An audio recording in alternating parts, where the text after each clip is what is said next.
O Almoçando com a Six desta quinta-feira no restaurante Parque dos Pinheiros tratou sobre a reforma da Previdência. O palestrante foi o professor da Faculdade da Serra Gaúcha, Cláudio Branchieri. Ele tratou sobre o tema Reforma da Previdência e o futuro do Brasil. De acordo com ele, sem a reforma da Previdência, o Brasil não vai crescer e quebrará. Durante a entrevista coletiva, Cláudio Branchieri falou sobre a desconstitucionalização da Previdência. A desconstitucionalização da Previdência, ela estava quase em cima do regime de capitalização, que foi retirado.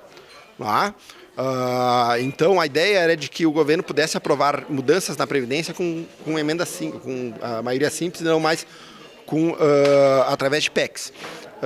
Eu acho que, por conta da importância que é a Previdência hoje na discussão do setor da pública, eu acho que realmente a gente tem que sempre tentar construir uma maioria absoluta. Por isso que eu não gosto da ideia de que você possa fazer mudanças na Previdência através de lei complementar. Porque eu acho que o debate é salutar. Então, em relação a isso, eu acho que o relator, de certa forma, tirou um pouquinho do poder do Estado, que o governo queria um pouquinho mais de poder para poder fazer mudanças a posterior, trazendo tudo para leis através de emendas constitucionais. Professor, sem reforma da Previdência, o Brasil quebra e não cresce mais? Sim, o Brasil quebra e não cresce mais. A dúvida é zero. Isso vai acontecer. Se vai ser agora, se vai ser daqui a 1 ano, 2 anos. O Paulo Guedes falava que em 2021 o dinheiro para aposentados ia acabar se a gente não fizer nada. Sim, é um fato. Poderia ter acabado agora. Então, sem a reforma da Previdência, não há como nós resolvemos o problema do déficit público, e o caminho e a trajetória do endividamento realmente explodir. Aí nós vamos ter duas escolhas. Quando o endividamento explodir, ou a gente dá um calote na dívida, o que obviamente compromete o futuro de maneira muito clara, ou a gente dota o caminho argentino e venezuelano, que é o da irresponsabilidade e pagar despesas através de expansão de base monetária, que seria outra escolha que não endividamento, o que vai trazer de volta a inflação e todo um processo inflacionário que a gente prefere esquecer. Então, a reforma da Previdência, nesse sentido, é imprescindível. A vivência da Previdência, eu nem digo vivência, sobrevivência, a vivência da Previdência, quem vai pagar isso? Qual é o setor da sociedade que vai ter que arcar com mais? Bom, hoje, na reforma, você tem dois aspectos. Você tem o lado da receita da Previdência, onde o governo botou, por exemplo, em cima de quem ganha mais, uma progressividade de alíquota.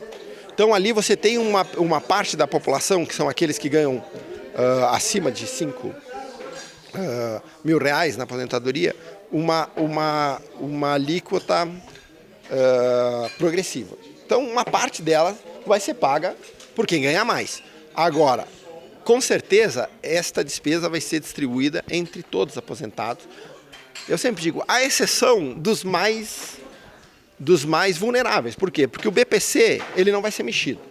Já são 5 milhões de pessoas dos 35 milhões ali. Aqueles 10, 11 milhões que se aposentam por idade vão ter um pequeno aumento da idade de aposentadoria. Hoje o homem, por exemplo, se aposenta em média aos 61, vai se aposentar em média aos 65. Então, essa conta vai ser paga pelos aposentados, de uma maneira geral, mas não de maneira linear. Os que ganham mais vão pagar mais, os que ganham menos vão pagar menos. É o custo dessa reforma. Há muita desinformação com o debate político que está se colocando sobre a reforma da Previdência?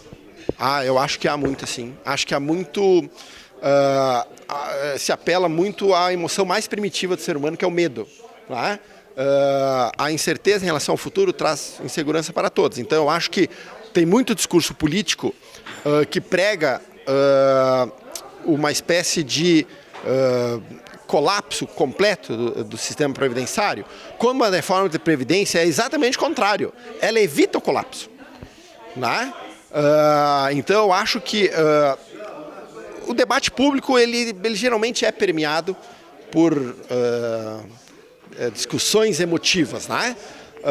Então, eu acho que há bastante desinformação, mas a gente está aqui fazendo esse tipo de encontro e as audiências públicas para poder ajudar no esclarecimento da sociedade como um todo sobre a importância e o caminho que o Brasil deve adotar. Cerca de 50 convidados prestigiaram o Almoçando com a SIX da quinta-feira, 13 de junho. TV Serra na Comunidade. Repórter Leandro Adamati.